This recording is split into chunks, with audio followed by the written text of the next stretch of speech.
स्वागत है आप सभी का आपके अपने YouTube चैनल मेरा घर मेरा स्कूल में। और आज हम देखने वाले हैं क्लास 12th के लिए। यहाँ पर हमारा सब्जेक्ट होगा केमिस्ट्री का। केमिस्ट्री में चैप्टर 10 जो कि हेलो एल्केन तथा हेलो एरिन से संबंधित है।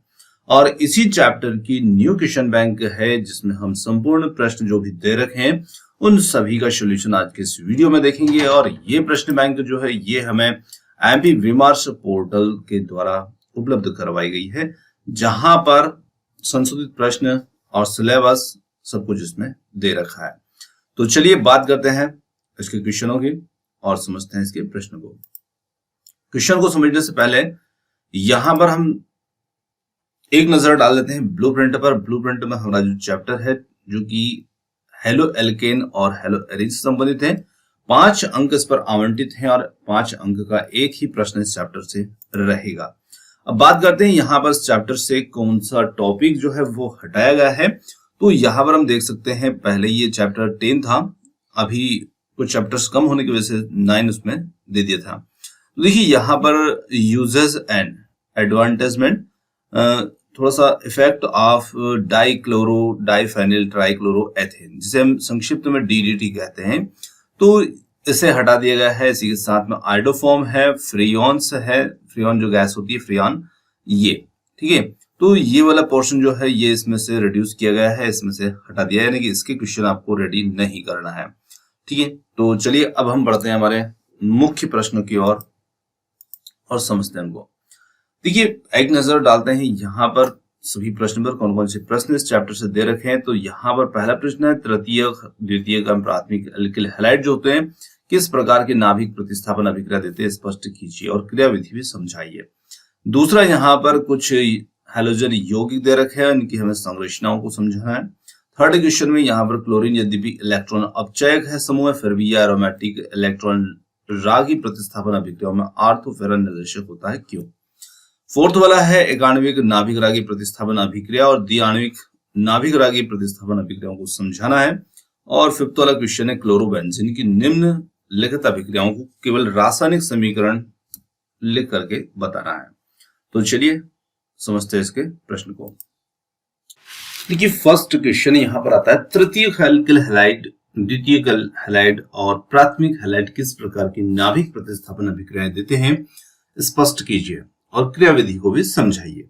तो सबसे पहले बात करते हैं कि ये जो हैलाइड्स होते हैं ये नाभिक स्नेह प्रतिस्थापन अभिक्रियाएं जो देते हैं ये देते हैं एसिन फर्स्ट और एसिन सेकेंड, जिसे हम एकाण्विक प्रतिस्थापन अभिक्रिया द्विआण्विक प्रतिस्थापन अभिक्रिया भी कहते हैं। यदि यहाँ पर देखते हैं तो ये पहली जो अभिक्रिया है एकाण्विक प्रतिस्थापन अभिक्रिया, इसके बारे में कुछ बेसिक सी बातें हैं। जैसे अभिक्रिया जो होगी ये 2 पदों में पूर्ण होगी। कौन सी? एकाण्विक है, नाम इसका एकाण्विक है पर ये 2 पदों में पूर्ण होती है।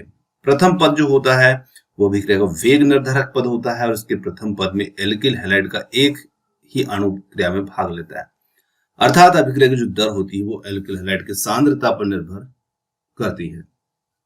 ठीक है, नाभिक स्नेह की सांद्रता पर नहीं करती है। अब यदि हम बात करते हैं तो उसका जो प्रथम पद होता है इसमें किस प्रकार की क्रिया होती है, तो देखिए प्रथम पद के अंदर जो एल्किल हैलाइड का अणु होता है वो आयनीकृत होकर के एक कार्बोधनायन जिसे हम कार्बोकेटायन भी कहते हैं ये वो बनाता है। यहाँ पर आप देख सकते हैं एल्किल हैलाइड है, मंद पद है ये, और यहाँ पर एल्किल समूह जो है वो कार्बोधनायन कार्बोकेटायन के रूप में यहाँ पर बन रहा है। प्रथम पद में प्राप्त जो मध्यवर्ती कार्बोधनायन जिसे कार्बोकेटायन भी कहते हैं इसके स्थायित्व पर विभिन्न एल्किल हैलाइड की क्रियाशीलता निर्भर करती है, यानी कि इनकी क्रियाशीलता जो होगी वो इस कार्बोकेटायन पर निर्भर करेगी। अब इसमें जो कार्बोधनायन के स्थायित्व का जो क्रम होता है, जैसे तृतीयक वाला होता है ये सबसे ज्यादा स्थायित्व होता है इसका, ठीक है, और उसके बाद द्वितीयक वाले का, उसके बाद प्राथमिक वाले का। तो देखिए इनकी क्रियाशीलता इसी पर निर्भर करेगी। तो तृतीयक वाला जहां पर सबसे ज्यादा स्थायी है तो इसकी क्रियाशीलता भी सबसे ज्यादा होती है। ठीक है, तो तृतीयक एल्किल हैलाइड जो होता है इसमें एसिन फर्स्ट जो अभिक्रिया होती है जिसे हम एकाण्विक क्रियाविधि कहते हैं ये पाए जाने की संभावना सबसे ज्यादा होती है। अब यहाँ पर आपको ये तो पता चल गया कि तृतीयक द्वितीयक और प्राथमिक में किस प्रकार से ये होगी। तो तृतीयक में ये सबसे ज्यादा, उसके बाद द्वितीयक में कम। अब वजह क्या है? कार्बोकेटायन की स्थायित्व की वजह से। ठीक है, तो इस प्रकार की ये एसिन फर्स्ट अभिक्रिया का प्रथम पद होता है। अब हम बात करते हैं इसके द्वितीय पद की। देखिए द्वितीय पद जो होता है उसमें क्या होता है, तो द्वितीय पद में इस पद में प्राप्त क्रियाशील जो कार्बन आयन होता है नाभिक स्नेही नाभिक रागी के साथ में तीव्र गति से क्रिया करके प्रतिस्थापी उत्पाद बनाता है। तो देखिए तृतीयक एल्किल हैलाइड सबसे ज्यादा देते हैं, उसमें ये सबसे ज्यादा होती है।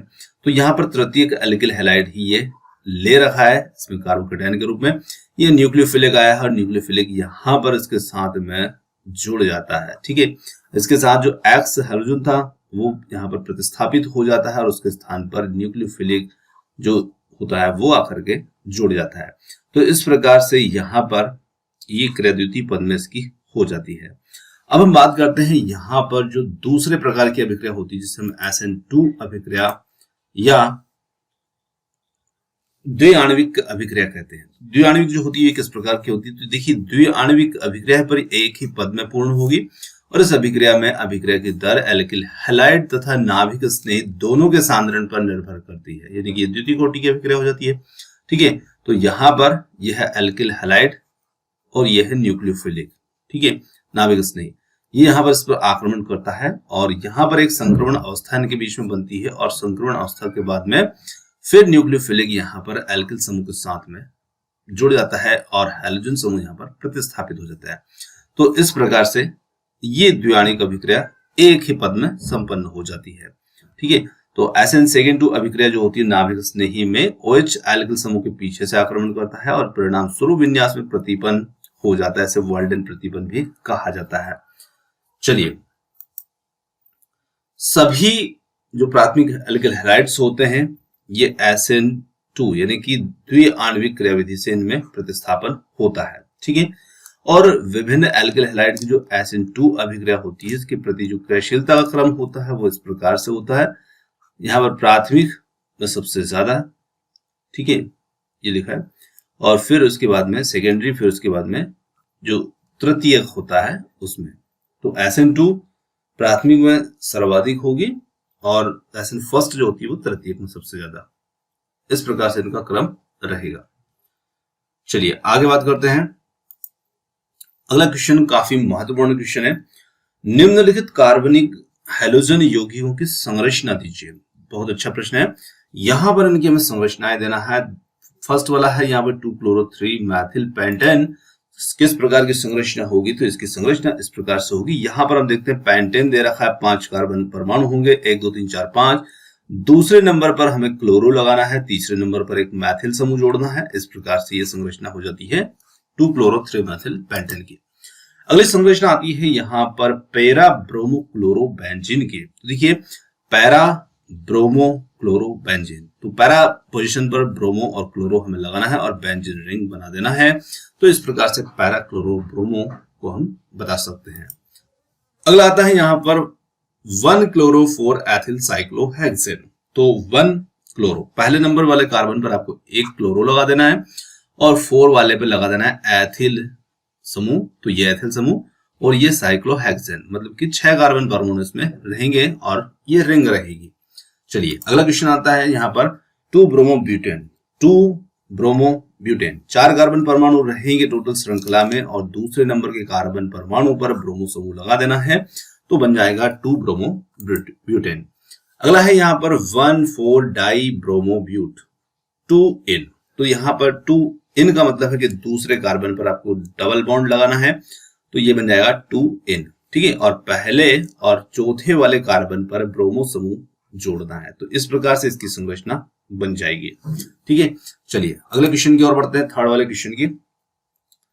क्लोरीन यद्यपि इलेक्ट्रॉन अपचयक समूह है फिर भी यह एरोमेटिक इलेक्ट्रॉन रागी प्रतिस्थापन अभिक्रियाओं में आर्थो तथा पैरा निर्देशक है, क्यों, समझाइए। तो देखिए क्लोरीन की ये विशेषता जो होती है कि ये आर्थो पैरा निर्देशक होता है, मतलब आर्थो पैरा पर ये किस प्रकार से निर्देशक होता है। तो यदि हम बात करते हैं तो क्लोरोबेंजीन में क्लोरीन जो परमाणु होता है वो आर्थो पैरा निर्देशी समूह है। ठीक है, अब क्यों है इसका कारण समझते हैं। तो क्लोरोबेंजीन जो होता है इसमें क्लोरीन परमाणु का आर्थो पैरा निर्देशी प्रभाव जो होता है वो इसकी अनुनादित संरचनाओं के आधार पर समझाया जा सकता है। तो हम इसकी अनुनादी संरचना के आधार पर इसके इस प्रभाव की व्याख्या कर सकते हैं। देखिए, अनुनादी प्रभाव जो संरचना में हम देख पा रहे हैं, जैसे यहाँ पर क्लोरीन परमाणु है, इसके पास यहाँ पर 6 इलेक्ट्रॉन है। यदि हम देखें तो 3 एकाकी युग्म इलेक्ट्रॉन इसके पास में है। अब एक एकाकी इलेक्ट्रॉन युग्म यहाँ पर प्रतिस्थापित हो रहा है और कार्बोकेटायन के रूप में यहाँ पर इसमें आयन आप देख पा रहे हैं।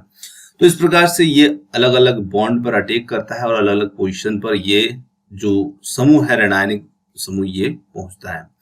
ठीक है, तो इस प्रकार से इसमें 5 अनुनादी संरचनाएं यहाँ पर बन जाती है और फर्स्ट और लास्ट पोजीशन जो होती है वो बिल्कुल सेम जैसे 6 बना करती है, पर इसमें यहाँ पर 5 ही संरचनाएं हमें देखने को मिल रही है। ठीक है, अब देखिए, यदि हम उपरोक्त संरचनाओं को देखते हैं, दूसरी, तीसरी और जो चौथी अनुनादी संरचनाओं में बेंजीन वलय पर ऋण आवेश जो होता है वो क्लोरीन परमाणु के आर्थो एवं पैरा स्थानों पर उपस्थित है। ठीक है, यानी कि ऋण आवेश जो है वो क्लोरीन परमाणु के आर्थो और पैरा स्थानों पर उपस्थित है और इन स्थानों पर इलेक्ट्रॉन का जो घनत्व होता है वो तुलनात्मक दृष्टि से अन्य स्थान जैसे मेटा और ऑर्थो की अपेक्षा मेटा की अपेक्षा अधिक होता है। ठीक है, तो कहने का मतलब है कि यहाँ पर जो इलेक्ट्रॉन का जो घनत्व होता है इन दोनों स्थानों पर, आर्थो और पैरा पर, ये मेटा की अपेक्षा अधिक होता है। इसलिए जो आक्रमणकारी इलेक्ट्रॉन स्नेही समूह जो होते हैं वो आर्थो और पैरा स्थानों पर आक्रमण करते हैं और इसीलिए यहाँ पर आर्थो और पैरा जो उत्पाद होते हैं वो क्लोरोबेंजीन में देखने को मिलता है। इलेक्ट्रॉन स्नेही अभिक्रियाओं में बेंजीन की अपेक्षा कम क्रियाशील है और इसका कारण इसमें हैलोजन परमाणु का प्रबल जो -I प्रभाव, जिसे हम ऋणात्मक प्रेरणिक प्रभाव कहते हैं, वो भी है। तो इसका कारण यहाँ पर हैलोजन जो परमाणु यानी कि क्लोरीन परमाणु, उसका प्रबल ऋणात्मक प्रेरणिक प्रभाव भी है उसकी, और इस प्रभाव के कारण वलय पर इलेक्ट्रॉन घनत्व बेंजीन की अपेक्षाकृत कम हो जाता है और उसकी क्रियाशीलता में कमी आ जाती है। तो इस प्रकार से हम इस प्रश्न का उत्तर जो है ये इस संरचनाओं के आधार पर इसको बता सकते हैं।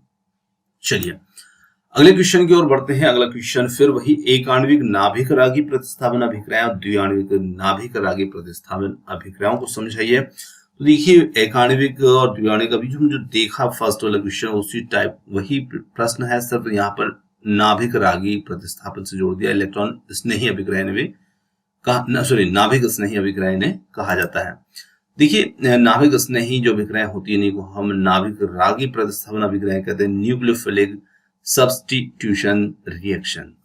ठीक है, अब जो ये अभिक्रिया होती है नाभिक स्नेही क्या होती है, तो एल्किल हैलाइड में उपस्थित जो CX बंध होता है यानी कि कार्बन और हैलोजन के बंध की जो प्रकृति होती है वो ध्रुवीय प्रकृति के कारण कार्बन पर आंशिक धनावेश और हैलोजन परमाणु पर आंशिक ऋणावेश आ जाता है और आंशिक धनावेश के कारण कार्बन परमाणु पर नाभिक स्नेही या नाभिक रागी स्पीशीज के आक्रमण के लिए सर्वोत्तम स्थान होता है।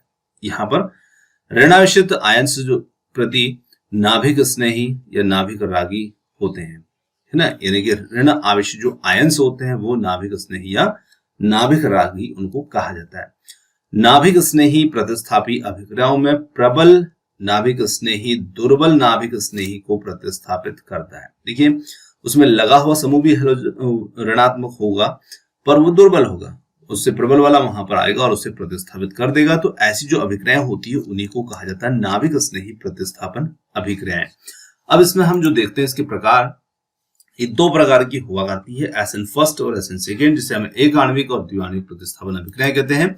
और इन दोनों अभिक्रियाओं को हम देख ही चुके हैं जो हमने पहले क्वेश्चन में देखी थी, है ना। फर्स्ट वाली जो होती है ये 2 पदों में संपूर्ण होगी, प्रथम पद और द्वितीय पद में। अब वही क्वेश्चन फिर से रिपीट होगा, तो मैं थोड़ा सा यहाँ फास्ट इसको बता रहा हूँ। जैसे प्रथम पद है, यहाँ पर एल्किल हैलाइड जो है उसमें कार्बोकेटायन बनेगा और इनका जो क्रियाशीलता का स्थायित्व का क्रम रहेगा कार्बोकेटायन का वो तृतीयक का सबसे ज्यादा होगा, उसके बाद द्वितीयक का, उसके बाद प्राथमिक का। और द्वितीय पद जो होता है यहाँ पर इसमें तृतीयक एल्किल हैलाइड लिया गया है और यहाँ पर ये पद द्वितीय पद जो होता है वो काफी तीव्र गति से होता है और इसमें ये OH समूह से प्रतिस्थापित करके यहाँ इसके साथ में जुड़ जाता है। तो पहला प्रश्न वाला ही क्वेश्चन है इसलिए थोड़ा सा फास्ट समझ रहे हैं। अब देखिए SN जो सेकेंड है वो एक ही पद में अभिक्रिया पूर्ण होगी, एक संक्रमण अवस्था बनेगी बीच में और फास्ट गति से ये बन जाएगा।